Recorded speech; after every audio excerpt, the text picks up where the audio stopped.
Hello dear student, ये हमारे पास question है। क्वेश्चन आपका 10th स्टैंडर्ड का है। तो 10th स्टैंडर्ड का है क्वेश्चन, कैसे सॉल्व किया जाएगा आइए हम लोग डिस्कस कर लेते हैं। सबसे पहले इसमें देखते हैं, इसका नाम ओ लिख लेते हैं और इसका नाम पी लिख लेते हैं। सेंटर्स के नाम हम अपने हिसाब से लिख लेते हैं। यहाँ पर ए लिख लेते हैं और ये जहाँ पर इंटरसेक्ट करता है इसको बी लिख लेते हैं।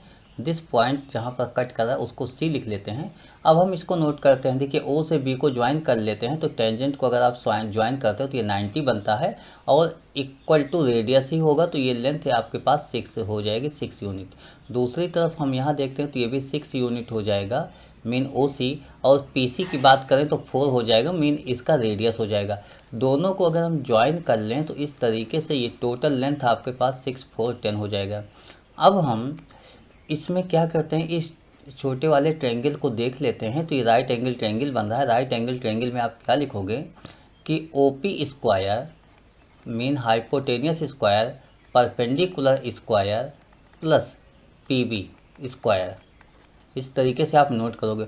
Mean 10 square equal to 6 square, वो भी आपके पास 6 है, प्लस पी बी स्क्वायर।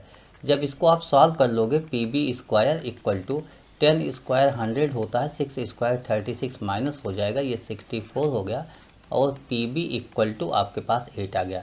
तो ये तो आप अपने पास नोट कर लो, यानी पी बी आपके पास 8 हो गया। 8 ये वैल्यू मैं अपने पास नोट करके रख लेता हूँ। अब हम आगे इसको कंटिन्यू कर लेते हैं। तो कंटिन्यू करते समय आप क्या ध्यान दोगे, इसमें ए बी को आप कुछ लेट कर लीजिए। तो ए बी को मैं एक्स लेट कर लेता हूँ और ए ओ को वाई लेट कर लेता हूँ। इस तरीके से मैंने इस दोनों को लेट कर लिया। देखिए, अब हम दोनों ट्रायंगल को देखें तो इसमें इस ट्रायंगल के अगर एंगल को अल्फ़ा कह दें तो ये एंगल आपके पास 90 माइनस अल्फ़ा हो जाएगा, और वहीं से 90 माइनस अल्फ़ा होगा तो ये अल्फ़ा हो जाएगा, और ए एंगल आपके पास 90 माइनस अल्फ़ा हो गया। मीन दोनों ट्रायंगल अगर देखा जाए तो सिमिलरिटी आ रहे हैं, एंगल सेम टू सेम हो रहे हैं, तो सिमिलर हो गया।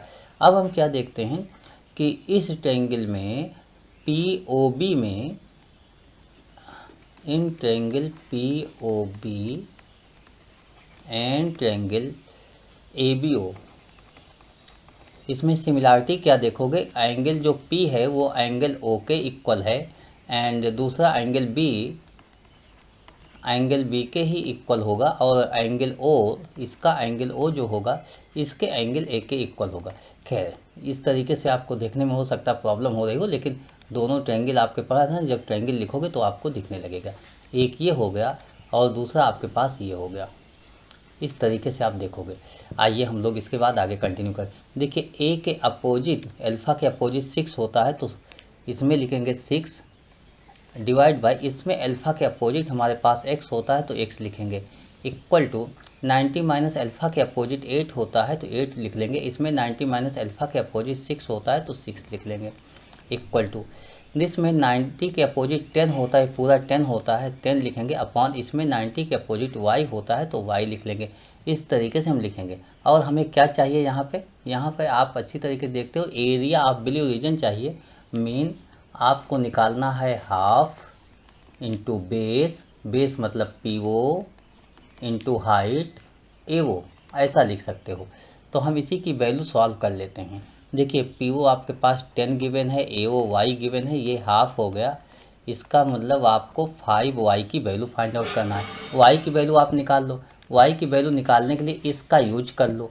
कैसे यूज करोगे ये हम देखते हैं। देखिए, y equal to 10 into 6 divide by 8, इसको सॉल्व करना होगा। तो हम लोग सॉल्व कर लेते हैं। सॉल्व करने में क्या प्रॉब्लम है, और एरिया हमारे पास जो होगा, area equal to half into 10 into y. अच्छा, हमने 5y लिखा था तो मैं 5y ही लिख लेता हूँ, कोई बात नहीं। तो यहाँ पर 5y लिख लेता हूँ। 5 इंटू वाई की वैल्यू 10 इंटू 6 डिवाइड बाई 8। 2 3 जा 2 4 जा 2 2 जा 2 5 जा 5 5 जा 25, 3 जा 75 divide by 2, 75 divide by 2, this is 37.5 हो गया आपके पास। दिस सेंटीमीटर गिवन है तो सेंटीमीटर स्क्वायर, नहीं गिवन है तो दिस यूनिट स्क्वायर, आप ऐसा नोट करोगे, यही आपका आंसर होगा। I hope you understood explanation of this question. Okay, thank you, bye.